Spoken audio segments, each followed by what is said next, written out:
APRG seminar this week, and I have the pleasure of introducing the speaker today, Loredana Lanzani from Syracuse University, and she will talk about the Cauchy-Szego projection and its commutator for domains in CN with minimal smoothness.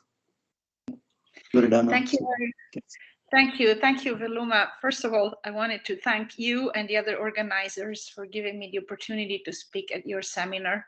It is a great honor. And it's also a great pleasure to speak at one of your seminars on 2 consecutive weeks. That gives me the opportunity to get to see a little more of you after having been far apart for such a long time. So let me start by telling you a little bit about who the collaborators, the co-authors in this work are, and how this talk is being structured. I will start by summarizing some of my earlier joint work with Veluma's PhD advisor, Eli Stein, that sort of motivates and provides the backbone for the more recent joint work that I will be mostly talking about with Zhuan Duong and Ji Li, both based at Macquarie University, and Brett Wick at WashU, Washington University in St. Louis. And so I'm going to start, since I don't know many of the people in the audience, I think it would be a good idea to start by providing a little bit of historical context, and in particular, the study of the Cauchy-Szego projection. I will define the operator and the mathematical objects later on. Right now, the focus is going to be just primarily on the chronology and on the emphasis of the various studies at a given time. And so this takes us back to 1978, to seminal work of Norberto Kurzmann and Eli Stein. And this is the time when they realized that a very basic factorization that occurs in a very general context, but applied in a very specific context, and this is a factorization in operator theory, can be employed to solve the so-called LP regularity problem for the Cauchy-Szego projection. And these are problems where the geometry of the ambient domain plays a role, the geometry and the regularity. And so at the time, the assumptions on the ambient domain were rather restrictive from our modern perspective, but at the time were optimal. At about the same time, the theory of singular integral operators was growing into a topic of central interest in harmonic analysis. And this was because of the Calderon-Zygmunt theory, which was just being developed at that very same time. And this approach allowed to dramatically relax the requirements, the geometric and analytic requirements on the ambient domain. But it should be noted that in this relaxed settings, the Cauchy-Szego projection in general will not be a Calderon-Zygmunt operator. Moving forward almost 40 years, jointly with Stein, we revisited this original basic factorization from 40 years earlier, and we did that in a broader context. And that led us to the solution of the LP regularity problem of the Cauchy-Szego projection, so the very same problem from 40 years ago, under less stringent assumptions on the ambient domain, which are far from optimal, but are nonetheless closer to the general settings that is afforded by the Calderon-Zygmunt theory. Oh, before I go on, I wanted to say that questions are welcome at any time, but in this viewing setup, I don't see you. So if you want to ask a question, you should please speak out and I'll hear you and I'll do my best to answer. So moving back to the historical context, moving for a few years later, in fact, the last year, with this new collaborators, Duong, Li, and Wick, and independently, Wick and his PhD student, Nathan Wagner, we realized that this new broader context highlights, in fact, a rather general factorization paradigm, which may take, in fact, many forms depending on the regularity of the ambient domain and on the nature of the particular problem at hand. And in particular, in this new context, it can be employed to study optimal weighted LP regularity. And here by optimal weighted LP regularity, I mean with respect to the so-called Muckenhoupt AP weights for the Cauchy-Szego projection. And it also allows to study both the unweighted and the weighted theory, regularity and compactness in LP, for the commutator of the Cauchy-Szego projection, which is rather different in nature from the projection itself, but has certain aspects in its nature that for which the factorization paradigm can still be applied in some guise. And so what I would like to do in this talk today is to primarily highlight this paradigm, hoping that you might be aware of other contexts that are of interest to you, where this kind of ideas might be applicable. And so let's start with a very rather general and elementary review of some aspects of operator theory on Hilbert space. And starting with notation, I'm going to use H for a Hilbert space and V for a closed subspace of H. And then I'm going to use S to denote the unique orthogonal projection that maps the Hilbert space into the closed subspace that we're interested in. And orthogonality is equivalent to the projection being self-adjoint, which is equivalent to the projection having minimal operator norm. Along with the orthogonal projection, we will also consider some other projection acting between these two spaces. And so the basic identity, in fact, here, even before that, the primordial identity I was referring to that was well known, has been well known in operator theory for a long time, but was applied in a very fruitful way in a particular context of the Cauchy-Szego projection by Kurzmann and Stein, works as this. The idea is to compare these two operators, the orthogonal projection and the non-orthogonal one, as operators acting on the Hilbert space. And so if you compose one with the other, for instance, if you start with the non-orthogonal projection, it will take the Hilbert space onto the closed subspace. And then if you follow with the orthogonal projection, because it's a projection, it acts as the identity on the subspace. And so this composition will just be equal. The action of this composition will be just be equal to the actor of the first factor alone. If you reverse the order of action, you get the same kind of reasoning. And so you get this new identity.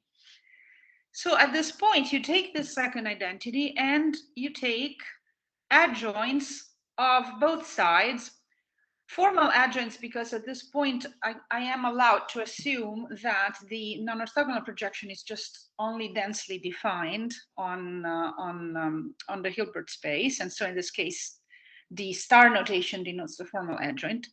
And remembering that the orthogonal projection is self-adjoint, then we obtain this third identity expressing, again, the orthogonal projection in terms of this composition. And so if you subtract one equation from the other, you obtain a new identity for the difference between the orthogonal and the non-orthogonal projection, which one may solve, for instance, in terms of the non-orthogonal projection, where I here means identity operator on the Hilbert space. And so I'm going to refer to this identity as the primordial identity. So we're now starting to make more assumptions on our objects and see what the effect of these assumptions is going to be. So at the moment, we assume further that the non-orthogonal projection extends to a bounded operator on the entire Hilbert space. Doing that allows us to implement a little lemma, which is elementary lemma, which is part of the spectral theorem for self-adjoint operators, which says the following. If you have T here, a bounded self-adjoint linear operator defined on a Hilbert space, then its spectrum is going to be purely real. In fact, it's going to be contained in this compact subset of the real line. And so in particular, this tells us that if we pick any complex number which is not real, it has to belong to the resolvent, and therefore the difference between our bounded self-adjoint operator and alpha, I mean this complex number, non-real number times the identity, must be invertible with a bounded inverse.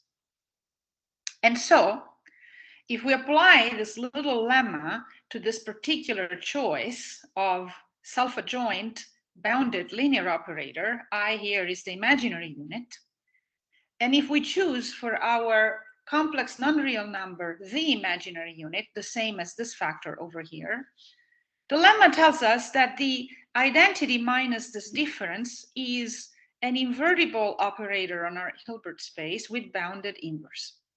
Therefore, we can go back to the primordial identity and invert one of the factors that occurred in there. We can invert this factor here, compose with the inverse, and this is going to give us a new identity, which is now a formula, a representation formula for the orthogonal projection in terms of objects that have to do purely with the non-orthogonal one. And this is the general formulation of the basic factorization I was referring to earlier in the historical remarks. All right, so let's keep layering our assumptions. Let's keep making more assumptions. Suppose further then that our non-orthogonal projection and its adjoint, full adjoint on the Hilbert space are bounded not just on the Hilbert space we started with, but in fact over an entire class of normed spaces, I'm calling it XP, that contains the Hilbert space. Suppose further that the orthogonal projection on from the Hilbert space is meaningful in each of these normed spaces, not just the Hilbert space. And moreover, that the difference between the non-orthogonal projection and its H adjoint has some cancellation on each of these normed spaces.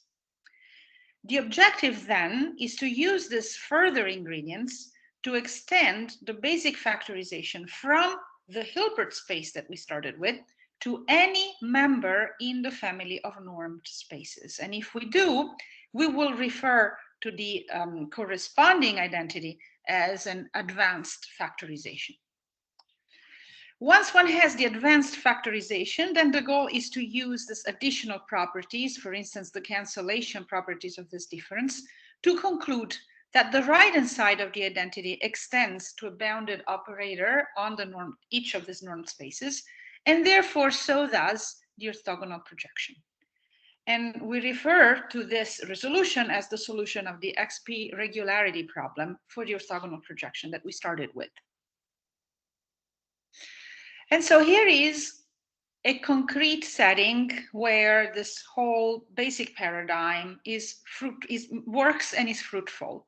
And that's the situation when the normed spaces are none other than Lebesgue spaces taken over the boundary of a bounded domain in complex Euclidean space. This makes sense in any dimension, even in the plane, but here we'll focus on higher dimension, 2 or larger.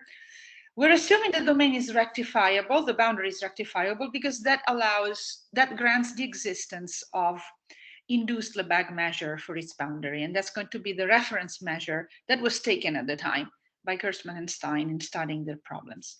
So in this context, the Hilbert space is nothing but L2 with this measure. And the closed subspace is then the space, the so-called holomorphic Hardy space, and to be more precise, the space of non-tangential limits that can be derived from it.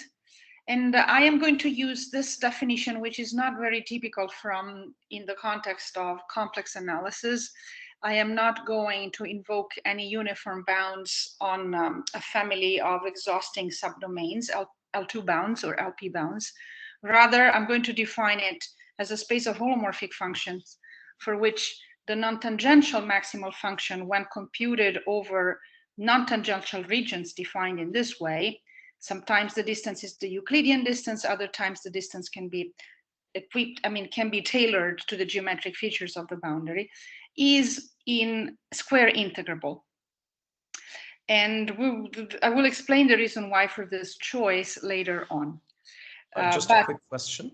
Yes, Gautam. So when you say rectifiable boundary, do you mean that locally the boundary is the graph of a function of bounded variation? Yes, correct. Exactly. Exactly. And the local change of coordinate is just a translation composed with a unitary, right? It's a simple change of coordinate. Yes, exactly. And then locally, you use the graph. You parameterize as the graph of a function. Mm-hmm. All right. So if in fact n were equal to 1 in your setup, it is not. This would be the graph would be a classical rectifiable curve. Exactly, precisely, exactly. Yes. Thanks. Thank you. And so then, in this context, once we make this choice, you see my little cursor here moving, right? If I move this thing around, do you see it? Do you see this little object that's moving, that's hovering over the Hardy space? Yes. Okay, yes. Good. I'm using it as an arrow. All right, thank you, Gautam. So with this particular choice of closed subspace for L2, then the corresponding orthogonal projection is known as the Szegö or Cauchy-Szego projection for the domain. And so this is the specific context that was investigated by Kurzmann and Stein. Of course, there's the question of what to pick for the non-orthogonal projection. So even though the talk is in higher dimension, for just the next 2 minutes, we will go back down to 1 dimension. And that's because in dimension 1, it's clear what to choose for the non-orthogonal projection, namely the projection that's produced by integration against the Cauchy kernel, the one-dimensional Cauchy kernel that you see here. I'm interpreting not just as a function, but rather as a 1-0 form, differential form. And so the question is how to make sense of the quantity 1 over zeta minus z when zeta and z are not points in the complex plane, but rather vectors in n-dimensional Euclidean, complex Euclidean space. And so to get a sense of what would be the first thing to try is, again, going back to 1 dimension and remind ourselves of the miracle of dimension 1, ultimately the reason why complex function theory and potential theory are so closely related in dimension 1. One aspect of it, one manifestation of it, is the fact that one can represent this object, which is analytic everywhere except as a function of z, except at the fixed point zeta, say, by this seemingly non-analytic expression, which is obtained by multiplying numerator and denominator by complex conjugates. The advantage of doing this is that the right-hand side is meaningful in any dimension. It becomes a vector, but it is meaningful in any dimension.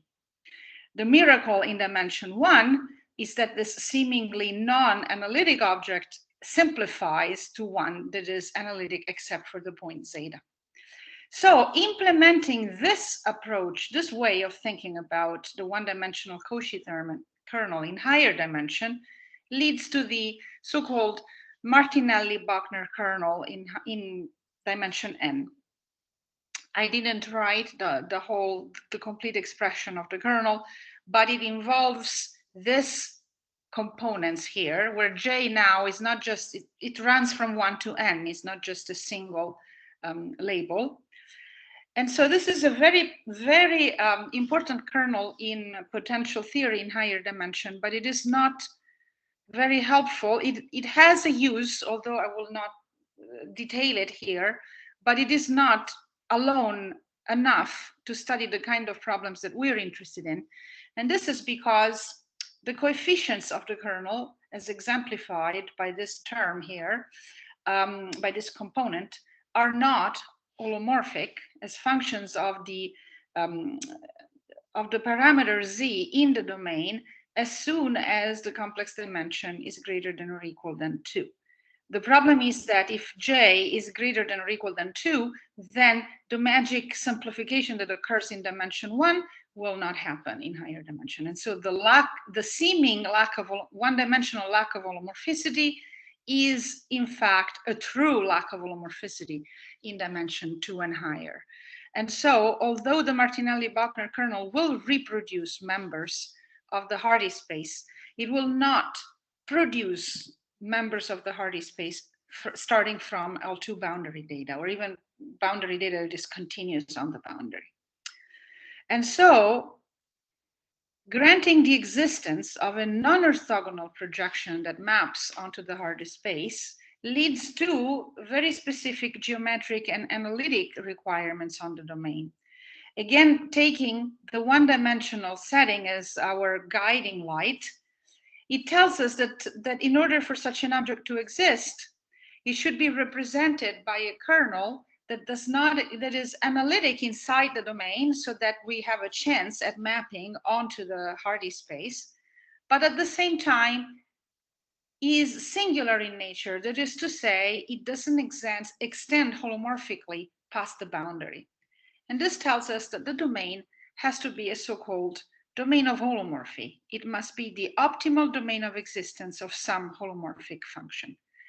Correspondingly, the non-orthogonal projection that we obtain will be domain specific. It will not have this universality, this universal quality that is typical of the Martinelli-Bochner kernel, where the dependence on the particular domain that you are using it against is spelled out by the fact that here we're taking this form and you're pulling it back to the boundary. And so, having tried to justify somehow what I'm about to say, getting to the specifics of the classical setting that was investigated by Kurtzman and Stein in the late 70s, we see that we are we must focus the problem on the situation when the domain has some amount of pseudoconvexity, because as it was discovered later in, once the notion of domain of holomorphy was formulated, people were interested in finding geometric characterizations of it, and pseudoconvexity turned out to be the answer to that question. And so the domain, the ambient domain, our bounded ambient domain, has to have some amount of pseudoconvexity in order to grant the existence of a non-orthogonal projection onto the Hardy space. And Kurtzman and Stein worked in the setting when the domain is strongly pseudoconvex. The assumption they make in their Duke paper is that the domain has to be smooth, but if you read to their proofs, the class C3, so the boundary is defined in terms of the set of vanishing points, the zero set of a function that has at least three continuous derivatives.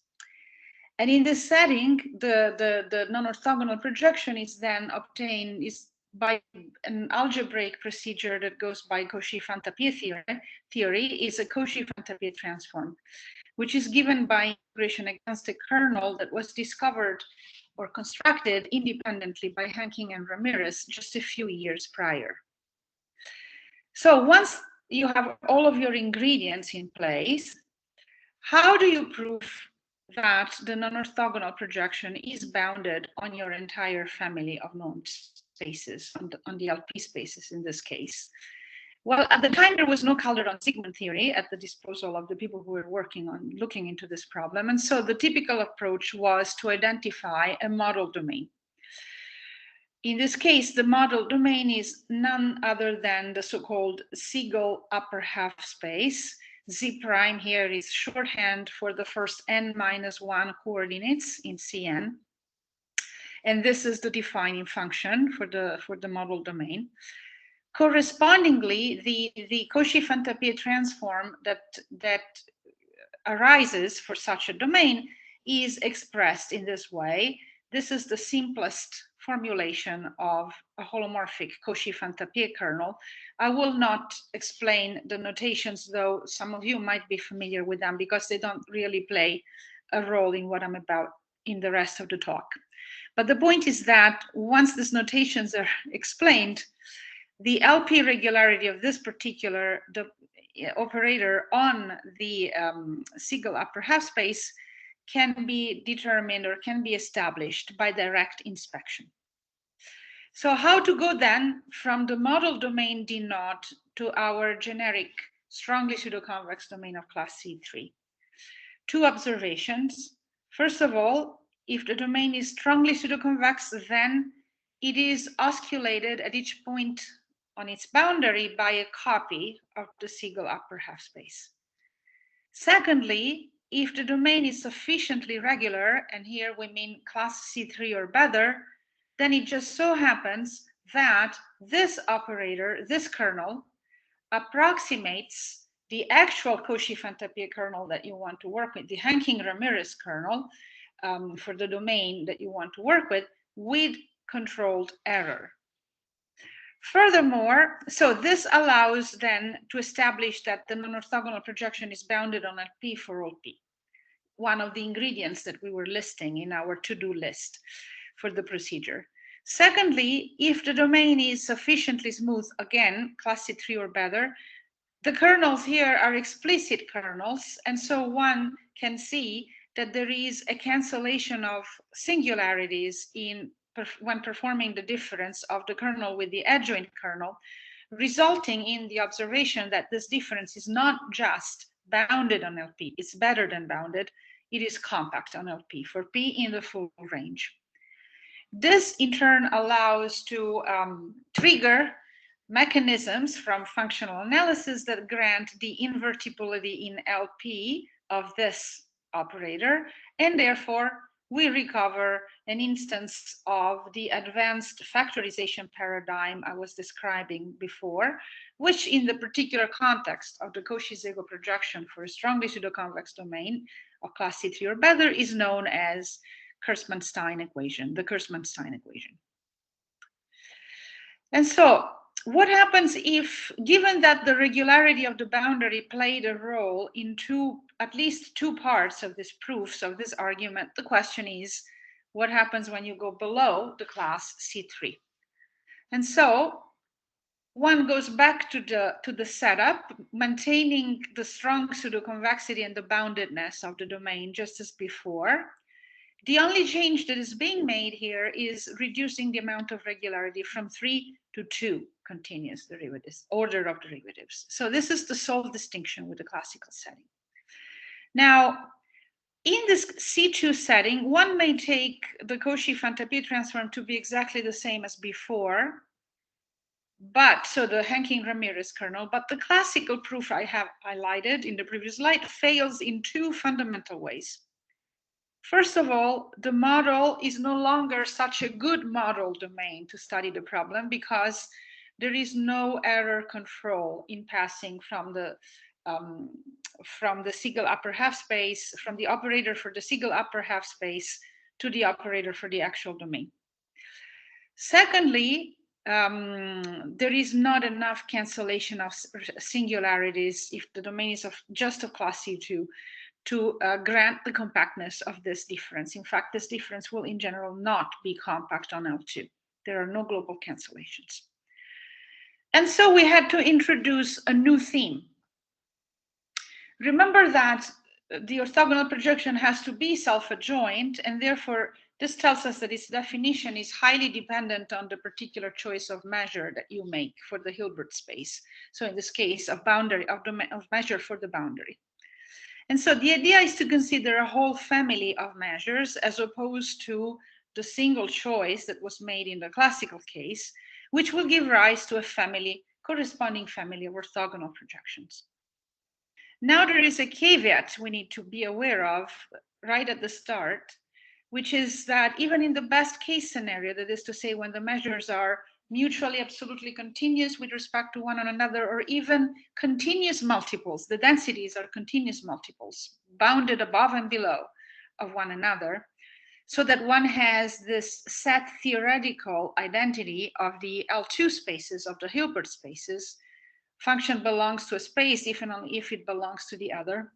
In fact, as Hilbert spaces, these are very different Hilbert spaces because they support different dualities. And so the two orthogonal projections are distinct operators, and there is no direct relation between the two. So this suggests that in our relaxed setting below the class C3, the choice of measure that one makes at the very beginning of the problem may play a significant new role in the analysis of the problem. And so, getting to 2017, at long last, we decided to change the reference measure from induced Lebesgue to the Leray-Levy. In fact, I should say any Leray-Levy measure lambda. This is a name that we created, which is nothing but the numerator in the in the Hanking-Ramirez kernel for the model domain that we saw before, but now for any generic, any defining function for our strongly pseudoconvex domain of class C2. Of course, defining functions differ by multiplicative multiples. So to talk about a single Leray-Levy measure is incorrect. There is a whole family here. Furthermore, we extend it further by considering what we call Leray-Levy-like measures, and these are measures that are multiples, whose densities are multiples of any given Leray-Levy measure by a function that has that is continuous up to the boundary and therefore has a finite upper bound because our domain is bounded, and has a positive upper bound. A lower bound, I'm sorry. This is the requirement we make in constructing this class. I just point out that in the setting, the induced Lebesgue measure is Leray-Levy-like. The positive lower bound is granted by the strong pseudoconvexity of the domain. Now, along with a family of measures, we introduced a family of non-orthogonal projections. You see that this family is indexed by a parameter epsilon. And these are obtained essentially by approximating the second derivative of our chosen defining function for the domain with a family of smooth functions. And this is because in the computations, although these kernels are defined using just two derivatives of the defining function, in practice you need three. And so one shows that these operators are indeed projections, acting as projections the way that we want. And furthermore, that they are bounded in LP for P in the full range, no longer by osculation methods, but rather by a T of one theorem technique, which is a technique in harmonic analysis that was developed exactly as a consequence of the study of the one-dimensional Cauchy integral in the context of a Lipschitz curve. And I just wanted to make an observation here. The T of one theorem comes in many flavors. Some are easier to apply than others. And it turns out that the choice of reference measures switching from induced Lebesgue to Leray-Levy is already advantageous at this stage because it makes for the simplest possible application of the T of one theorem. The one where T star, that is the cancellation for the adjoint, is summarized by saying that T star of 1 has to be 0. And so from all of this, we obtain a family of basic factorizations that look like this. Notice that here I'm just inverting in L2. So all I have to do is invoke the little lemma, an application of the little lemma from, in spectral theory to recover this identity, because it's just in L2. The identity is just in L2. So basic factorizations. How do you go from the basic factorization to the advanced factorization, the one that holds in LP? Well, you would need some cancellations for this difference. And so there is, the earlier abstraction, the lack of compactness that we observed before persists. It is still true that none of this operator is compact on L2. And so what we did was to actually use a microscope, if you will. In other words, we localized the Cauchy-Szego kernel by multiplying it times a smooth cutoff function that is centered that depends on both zeta and zeta and is supported on little ball centered at the boundary point zeta. Size of the ball depends on epsilon.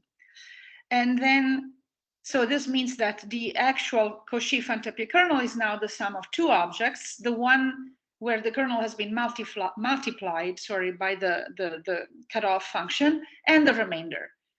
The kernel multiplied times 1 minus the cutoff function. And so implementing again a T(1) theorem, one sees that this part, which we call the essential part, is bounded in LP for P in the full range. Well, the remainders then are bounded because each of these differences, so each of these objects, so is. But we need to know a little more than that. We need to observe that they have some sort of weak smoothing property in the sense that they take L1 to L infinity. And this is because even though these operators are bounded in LP for every epsilon, the size of their norm could blow up as epsilon tends to 0. So we need to know. May I ask another question? Yes, Gautam. Yeah, I'm afraid I may have lost you at some point. Oh, so again, sorry. so we are looking at this. Thanks. So we are looking at this localization. It still maps LP to LP boundedly. We are again using a T(1) theorem. Yes. Fair enough. So the fact that you are able to use a T(1) type argument means that this machinery works for Leray-Levy measures, but not Leray-Levy-like, correct? Is my understanding correct? It's an excellent question, and we will get to that. In fact, you see that the the Cauchy-Szego projection that I'm working with is the one defined with respect to Leray-Levy. To an arbitrarily fixed Leray-Levy measure. Correct, right. Correct. We will get to that. Yeah, no, but the Lebesgue measure itself is not captured by Leray-Levy. It is because, just a second. It is because you can think of working with induced Lebesgue is like working with a weighted version of the Leray-Levy measure, where the weight is a function that's bounded above and below by positive finite constants, and it's a continuous function to boot. Ah, okay, I see. So this is a very mild class of measures that we're working with at this stage. I see. You would run into troubles computing the adjoint of your operator. In other words, verifying the vanishing, the cancellation condition for T star of 1. You would have to do some real work in order to implement that. Whereas with choosing the Leray-Levy measure, you get it for free. Ah, okay. In fact, see that here, I didn't say this, but I focused, you see that I was using just Leray-Levy. Yeah, okay, so I think that's what might have deceived me, because I think I mistakenly assumed that this is just not doable for the Lebesgue measure, except what you were saying is it's computationally very hairy. Yes, exactly. It is doable, but checking the T star of 1 vanishing condition is going to be more involved. But in fact, it is doable. All right. Yeah. Thank you. You're very welcome. And so you see that if we go back to the primordial identity, so that the identity in L2 without having affected any inversion just yet, you can unravel it like this. We just have taken our C epsilon and we have broken it up into 2 parts and correspondingly for the adjoint. So we have this. At this point, you have a choice. You could invert by implementing the little lemma from the spectral theorem again. You could invert, because of all we know, you could invert either the identity minus this factor term, or you could invert the identity minus this term. And for reasons that will be clear in a minute, we choose to invert the identity minus this term, the term that contains the essential parts. And so now we obtain yet another factorization that I will call family 1 for every epsilon, localized basic factorizations. The reason why we decide to invert this piece as opposed to this piece is because next to the singularity, when you take your microscope, so when you multiply the kernel times the smooth cutoff function, it turns out that you do have some cancellation. Even though this difference is still not compact, you do have some cancellations in, and this is formulated precisely by saying that you can control the LP norm of this difference in terms of epsilon. So you have this more precise estimate on the size of the norm. And so at this point, probably the game will be clear. At this point, for any p, which is enough to be fixed between 1 and 2, more on this later, for any p, you're going to make one particular choice of epsilon. That's the choice that's going to grant that this bound is less than 1. And once you have that choice for that particular epsilon, then you have that this particular operator for that fixed epsilon, depending on p, is invertible on LP by a Neumann series argument.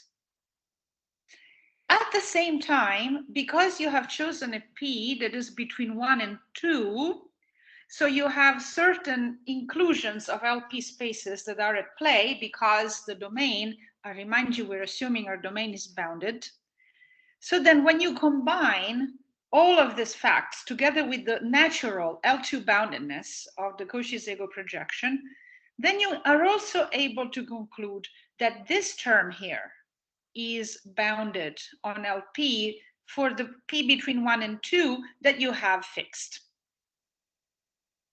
And so then all together, when you put all of these pieces together, then what you find is that if you fix any p between 1 and 2, you can find one particular epsilon in your family for which this localized advanced factorization will be true for that epsilon in that p, LP that you have fixed. And therefore, because this right-hand side extends to a bounded operator on the entire LP for that particular p, the same is true for the Cauchy-Szego projection. And so by changing your choice of epsilon for every choice of p, you're able to conclude that the Cauchy-Szego projection is bounded on LP for p between 1 and 2, and therefore by duality in the entire range. So going back, all of this is done for the projection computed with respect to any Leray-Levy measure. So going back to Gautam's question, what about Leray-Levy-like measures? The first hurdle is that you have to implement the T of 1 theorem for these non-orthogonal projections C epsilon, and now it will be a little harder to test the cancellation for the adjoint, but you can do that. The second hurdle is to see how all of this procedure extends now from the Cauchy-Szego projection for the Leray-Levy measure to the Cauchy-Szego projection for Leray-Levy-like. And so, first of all, you have the set identity that I was alluding to before of the Hilbert spaces. And this is useful because although it's not useful for the direct analysis of the Szego projection, it is useful for the analysis of the explicit non-orthogonal, the Cauchy-Fantapié transforms, because one can compute the kernels of these operators and their adjoints explicitly. And in doing so, one can percolate a correlation, the correlation that exists between the Leray-Levy measure, the density of the Leray-Levy measure and the Leray-Levy-like, percolates to a direct correlation between the adjoints of these operators computed with respect to the two different measures. I don't write it in here. But there is some commutator involved that has to do with the product of these density functions. And once we have a direct correlation between the adjoints you know everything about, the one for which you do have the local cancellations, with the one that you want to know about, then you're able to deduce the same kind of local cancellation that led you through the end of the game in the analysis of the first formulation of the Cauchy-Szego projection. Once you have this, you simply replicate the argument. And so you see that in this earlier work with Eli, we had a whole combination of a family of basic factorizations in L2, a host of local cancellations in LP, and specific advanced factorizations that were tailored for the particular P exponent that you were interested in looking at, and altogether led to the solution of the LP regularity problem for the Cauchy-Szego projection associated with any strongly pseudoconvex domain, bounded pseudoconvex domain of class C2 with respect to any Leray-Levy-like measure for the full P range 1 to infinity. And so finally, we can go now to the current work, and I'll try to be quick because I see that time is of the essence. So I'll first of all state the first problem that motivated us, and that was to study the commutator of the Cauchy-Szego projection. And the question is to determine regularity conditions on the symbol so that the commutator, which is the operator defined in this way, pre and post, the difference of pre and post composition with multiplication by the function b, known as the symbol, so that this operator is bounded on LP or compact on LP, and to do so for P in the maximal range, which we expect to be domain specific. And so, to get a sense and appreciation of how different this problem is, maybe it is worthwhile to spend a few seconds pointing out that, as we said, the orthogonal projection is trivially bounded on the Hilbert space. On the other hand, this is not the case for the commutator. The baseline results for P equal 2 is non-trivial and requires proof for the commutator. At the same time, studying the LP compactness problem for the projection is meaningless, and that's because this operator can never be compact. The reason being is that it acts like the identity on an infinite dimensional space, the Hardy space. Whereas the same question is meaningful when formulated for the commutator. Landmark results, they go back to 1976, so you see around the same time when the classical work I described was taking place. And so the very first result goes back to Kaufman, Rockberg, and Weiss for the unit ball, for the ball in CN. They're able to characterize the boundedness and the compactness LP problems for the commutators in terms of the symbol being a function of BMO or bounded mean oscillation or vanishing mean oscillation. And I will briefly just here recall the definition of bounded mean oscillation and vanishing mean oscillation. This have to do with being able to control the average of the difference of the function from its average over all the balls, in this case Euclidean balls, in the boundary.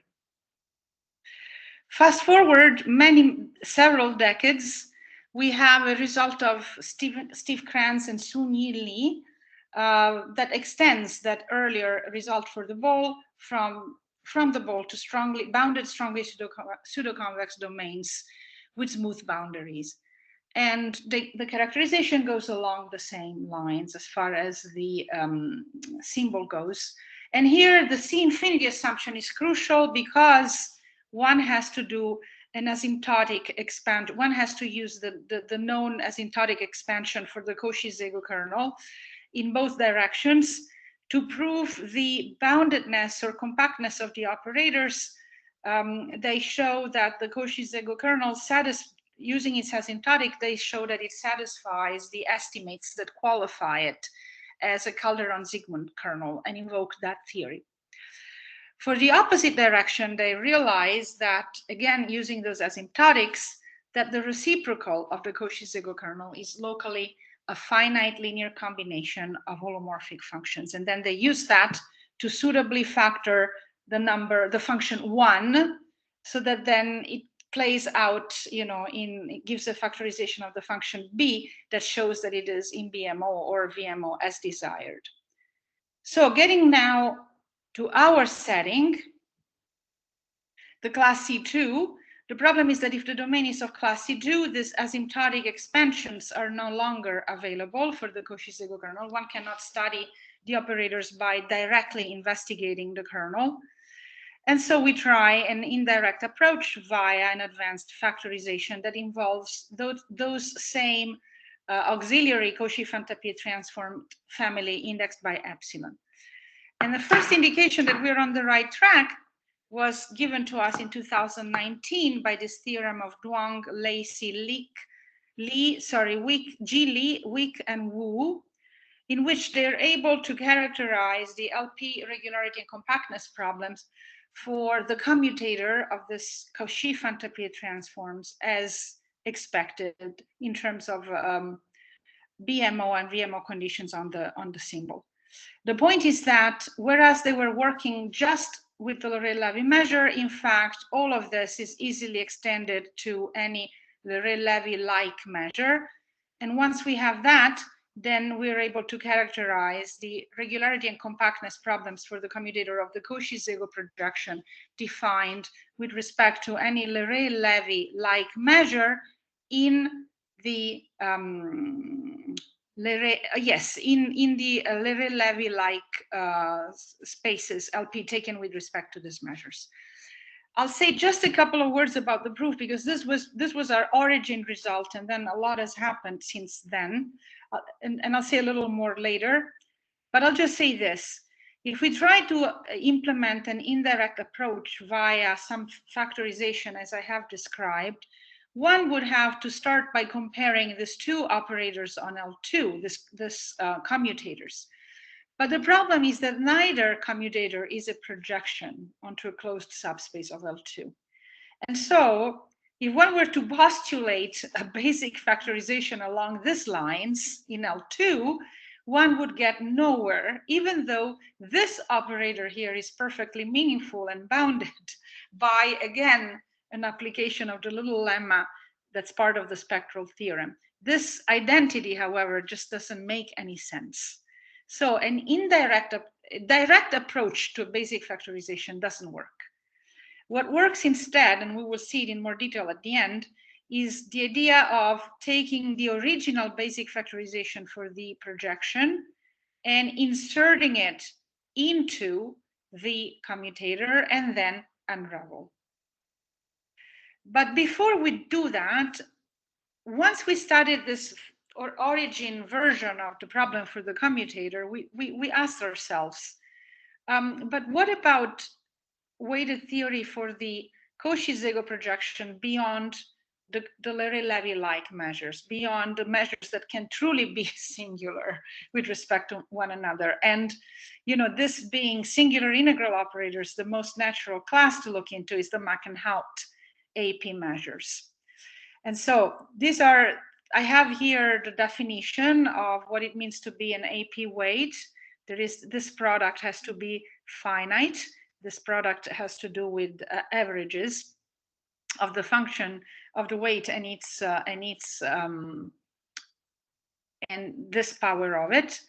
And then AP measures are measures on the boundary whose density is given by an AP weight times the Loré-Lévy measure. So now the reason why these weights are interesting is because they're the largest known doubling class for which the weighted theory of singular integral operators Calderon-Zygmunt type extends. Also, the Loré-Lévy-like measures we defined earlier happen to be in the intersection of all of the AP spaces. They are AP for any P. I also point out that here, for practical reasons, computation issues, it was easier to work with Loré-Lévy as opposed to induced Lebesgue, which is the classical definition of Muckenhoupt. But these two measures can be interchanged as reference measures. And so what's the weighted theory for the Cauchy-Szego projection? And here we have to be careful because we have to specify the measure with respect to which the projection is defined and the measure in the space where it is acting. So the first result is by Wagner and Wick, and it pertains to the Cauchy-Szego projection defined with respect to induced Lebesgue measure, sigma. And they're able to show that this particular operator is bounded in LP for taken with respect to any Muckenhoupt AP measure. This was followed right away by our result, in which we go from the projection defined with respect to one measure, induced Lebesgue, to the one that's defined with respect to any Leray-Lévy-like measure. And it is being studied on LP of any AP measure. And in this context, we're able to prove boundedness with optimal bounds. In other words, we're able to provide the optimal upper bound, whereby optimal, I mean, we make completely explicit the dependence on the so-called AP character of the reference measure, of the Muckenhoupt measure. So let's just talk about what changes when going from the original setting I studied with Stein to the setting of Muckenhoupt measures. If you'll remember in the survey I gave of the earlier work with Stein, I said that there was this weak smoothing properties for the remainders that played a crucial role. And also, I didn't spell it out, but I'm doing that now. For P between 1 and 2, this inclusions, because the domain is bounded, these inclusions of LP spaces. These were crucial in proving the final result, in implementing the advanced factorizations.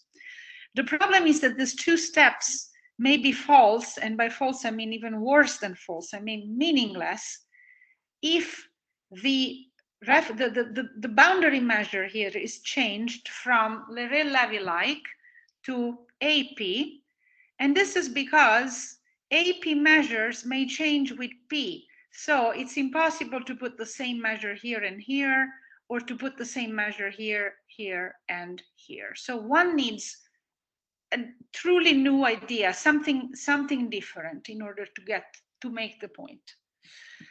And so how does one do that?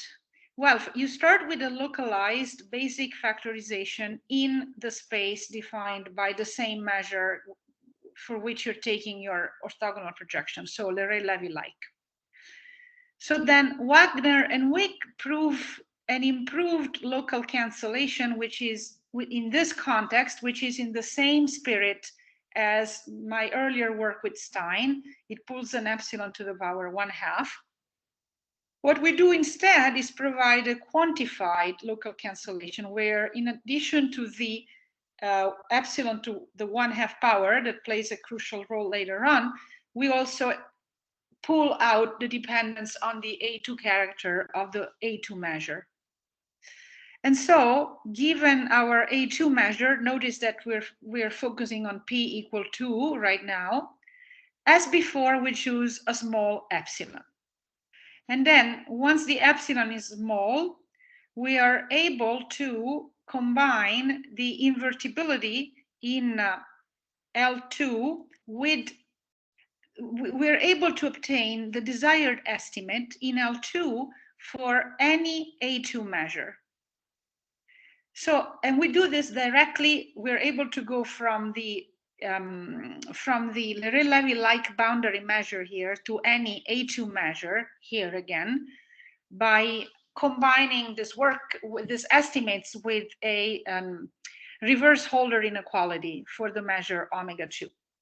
And that allows us to change the space from the space L2 taken with respect to Leray-Lévy-like to the actual L2 space we want. And we can do this for P equal to 2 for any A2 measure, omega2. And so once you have the result for any A2 measure for P equal 2, then there is this method from real harmonic analysis that goes by the method of the name of quantified extrapolation that allows you to get all the way to P between 1 and infinity. And I apologize for this question marks. I see that I didn't typeset my file long enough, but the point is that quantified extrapolation is the right substitute, the right replacement for these two missing tools in the context of AP measures. And so then finally, what about, we have established the AP weighted theory for these non-orthogonal, for the Cauchy-Szego projection taken with respect to any AP weight for this operator. So what about the corresponding theory for its commutator? And also, what about the Cauchy, defining a notion of Cauchy-Szego projection beyond the Leray-Levy-like realm and talking about Cauchy-Szego projection for AP measures? Regarding to the latter, we remind ourselves one last time that the definition of Cauchy-Szego projection depends on the choice of measure. And as we said, in general, AP measures will change with the exponent p. And so a meaningful Hilbert space structure can be defined only for A2 measures, only in this space. And so a meaningful notion of Cauchy-Szego projection may be defined only for A2 measures. In other words, we can only talk about this kind of Cauchy-Szego projection, omega 2. Of course, in order for all of this to make sense, one has to supply a definition of holomorphic Hardy space with respect to these measures and show that it is indeed a closed subspace of L2. And this is the reason why it was more helpful for us to start with the definition I gave, a non-tangential maximal function, at the beginning of this talk. But this definition, at least for Leray-Levy-like measures, is equivalent to the classical one. And so finally, I can give you the last result, which is really a combination of two results into one statement. And it goes like this. It's a characterization of regularity and LP regularity and LP compactness for the commutator of the Cauchy-Szego projection. In the first setting, the Cauchy-Szego projection is computed with respect to any Leray-Levy-like measure, but the action of the commutator is taken over any LP space taken with respect to Muckenhoupt measures. And so we are able to characterize with estimates the LP regularity problems that have optimal bounds. I point out that when switching from the projection to the commutator of the projection, there is a power of 2 that occurs in the character of the measure. And there is a corresponding characterization for compactness whereby the symbol has to be in VMO. So this is one set of statements. The other statement is what happens if I change the definition of my Cauchy-Szego projection to the one taken in the most general setting, which is the one of A2, Muckenhoupt A2 measures. So at this stage, for this operator, we can only establish the L2. We can only establish the L2 regularity or L2 compactness result. And there is a typo. Oh, yes, no. On the other hand, for the converse, the property of the symbol being in VMO or BMO, it's enough to start with compactness or regularity in LP for some P, for the compactness. Anyway, these are the results that we have up until now. And so you see that, to summarize, to study the LP regularity problem for the Cauchy-Szego projection taken with respect to Leray-Levy-like measure over a weighted space that's defined in terms of the Leray-Levy-like measures, we have this local cancellations that are not necessarily quantified, factorization with factors that in LP with factors that change with P, and then weak smoothing from L1 to L infinity and bounded inclusions of LP spaces. To study that same problem, for the same operators, but in this more general family of weights, of measures, one produces quantified local cancellations. One has to factor the basic factorization in L2 of the A2 weights with factors that change with the weight. And then the remaining two tools are replaced by quantified extrapolations. Let me just say the basic factorization what can we say about the basic factorization for the commutator of the most general kind of Cauchy-Szego projection?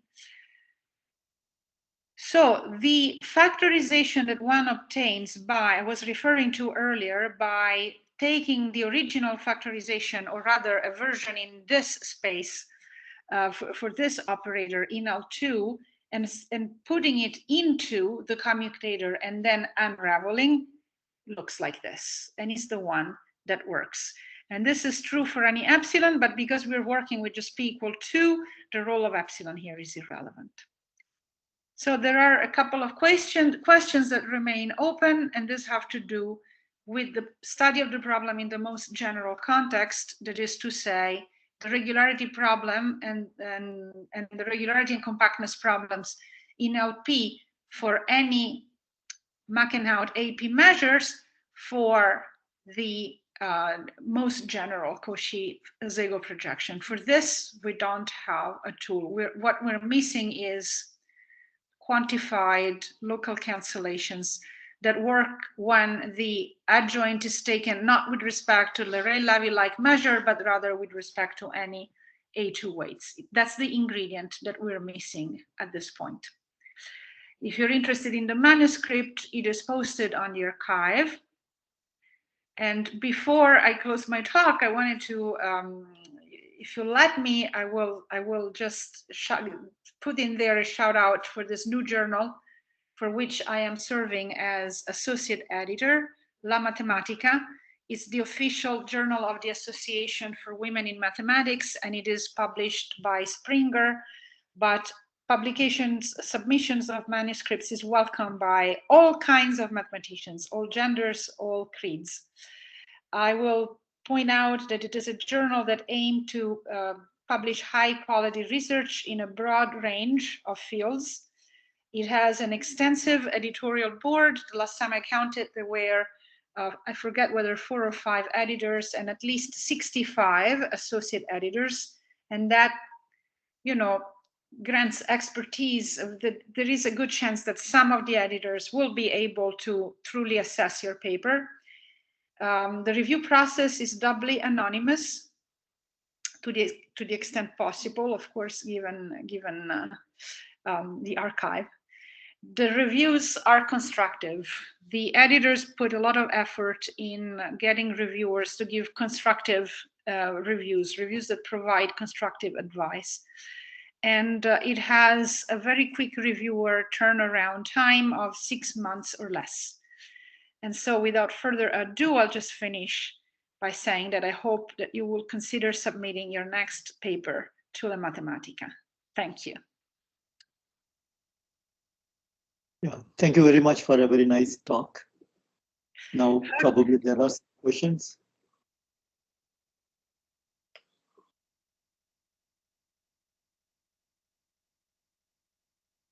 No, in case you have some questions or comments, you can ask or make. Purvi. Hi, Purvi. Hi, Loredana. Am I audible? Yes, you are.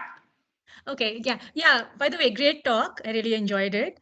I was so I remember that you also had this result about LP boundedness of these Cauchy-Leray integrals on C11 strongly C-linearly convex domains, and I was wondering if what you've done in all of this, you know, whether you can look at commutators of that, and does everything just go through in a similar fashion, or is that a completely different investigation? It's a completely different investigation, Purvi. Thank you for asking.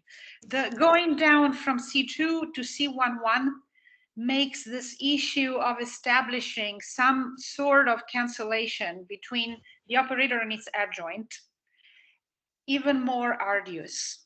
And you know, this is a question that I started to think about with Eli back in the day, and we were not able to find some non-trivial factorization beyond the basic factorization in L2, which, however, is not enough here to carry anything.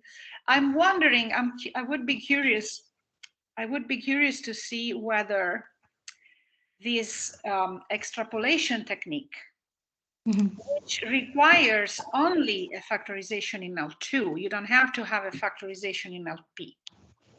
You know, can lead to somewhere. The problem being that, yes, you only need a factorization in L2, but you have to be able to have it for any A2 weight.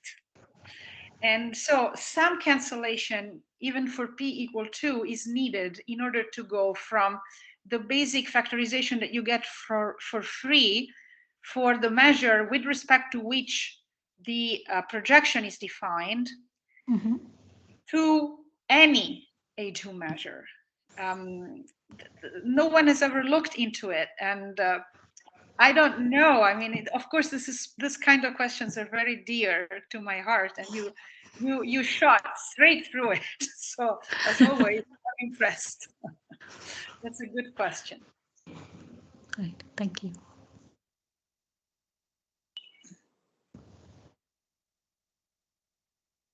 Gautam.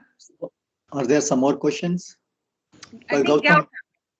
Yeah. Hi, Loredana. So I wanted to simply have some familiarity with the historical trajectory along the lines that you presented at the opening of your talk for the following setting. So I'm sort of thinking about the Nagel-Rosé-Stein-Wenger paper for the LP properties of the Bergman projection. So very different situation. And the Nagel-Rosé-Stein-Wenger paper was completely different, in some sense very limited, but very natural setup, which is C infinitely smoothly bounded finite type domains in C2. Now, if one now changes focus from Bergman to the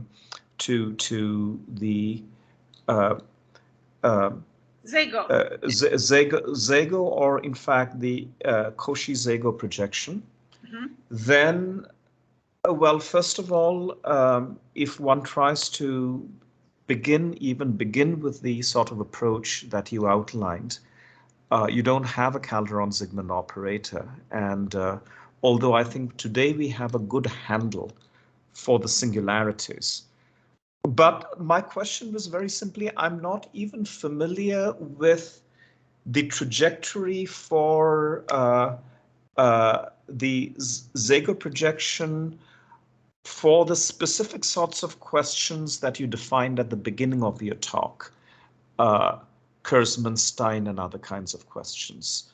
So does the literature even exist? So we're only looking at domains in C2 now, but we have finite type boundary. Right. So you're asking whether finite type versus strongly pseudoconvex, whether there is a history, or is that's your question, right? That is the question, yes. Yes. And in fact, yes. I'm not even looking at optimal results right now, but is there even a set of starter results? That's a good question. My first suggestion would be to take a look at whether, just a second, oh gosh. Student of Eli Stein at Wisconsin.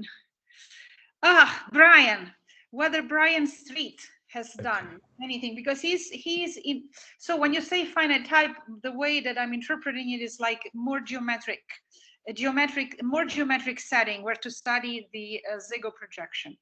So I would look, I know that Brian has been working on more geometric settings where to study the Cauchy-Szego projection. So historically, I would look into his work.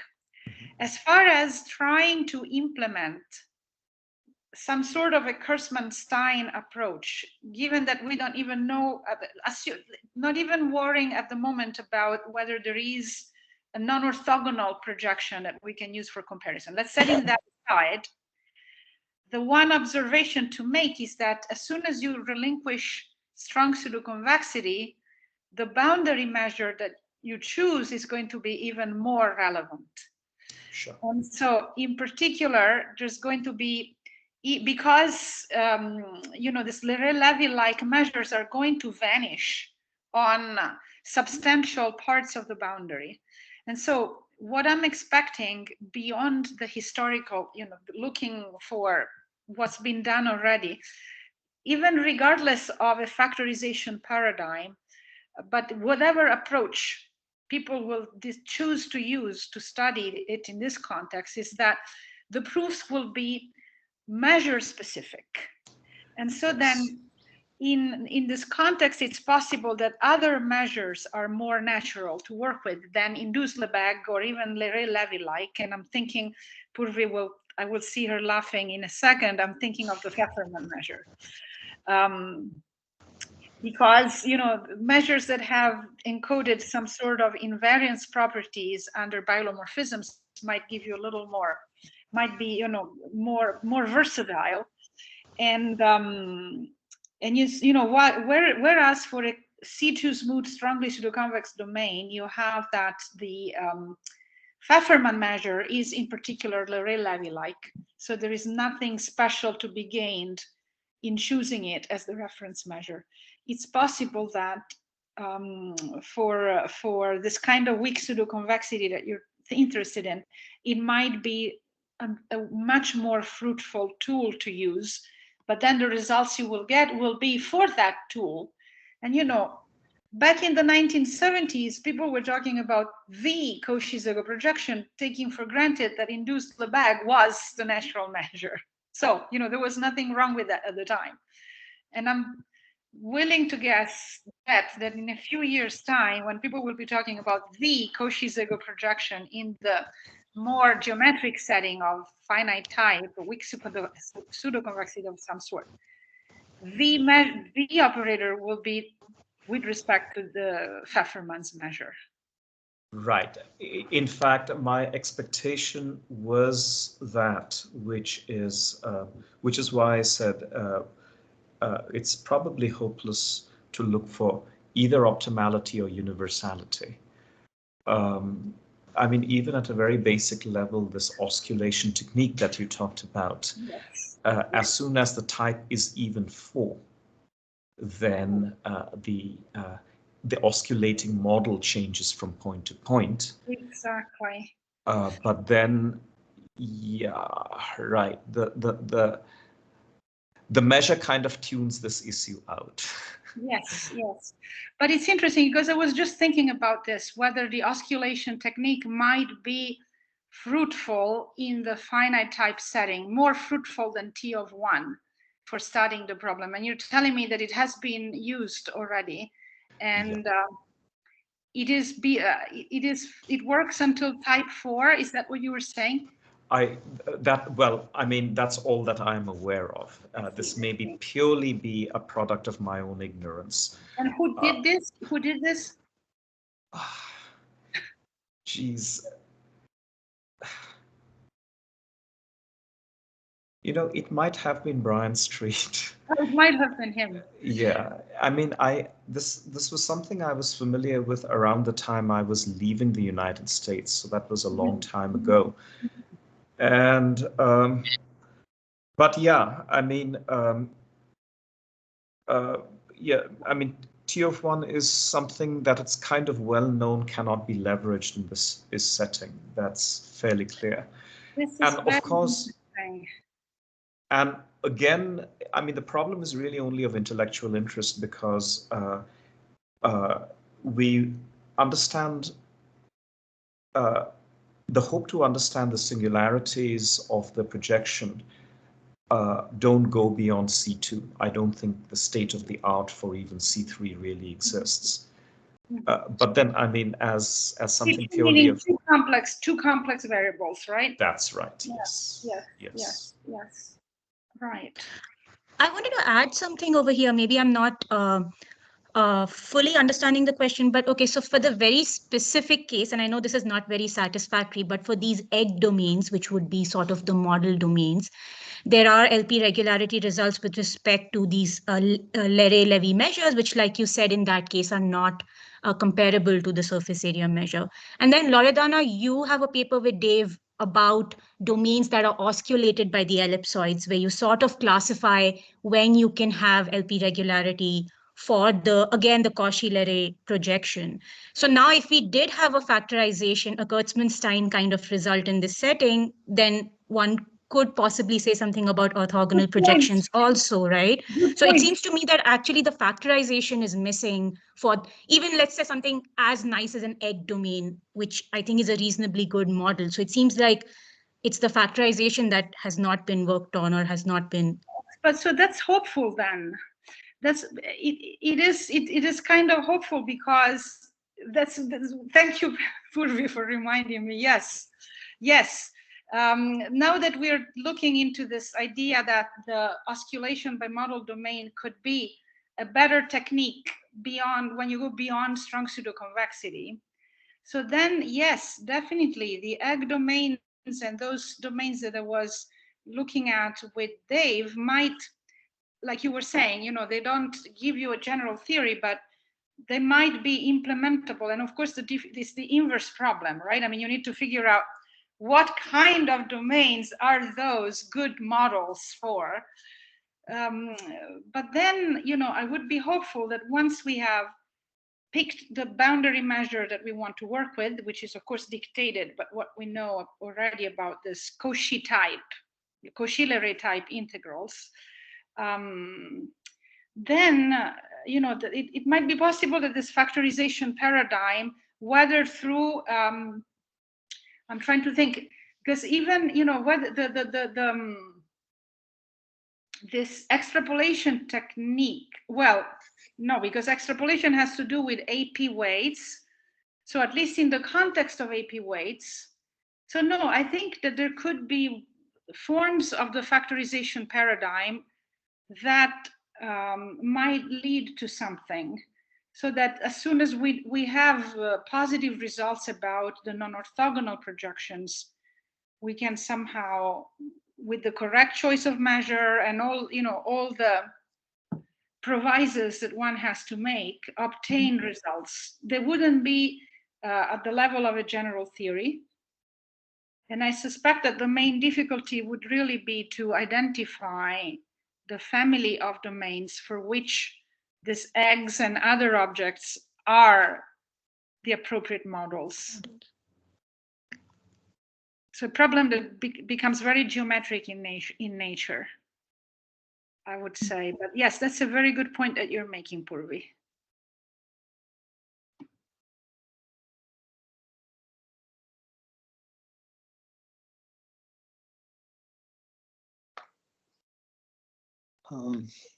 Are there any more questions?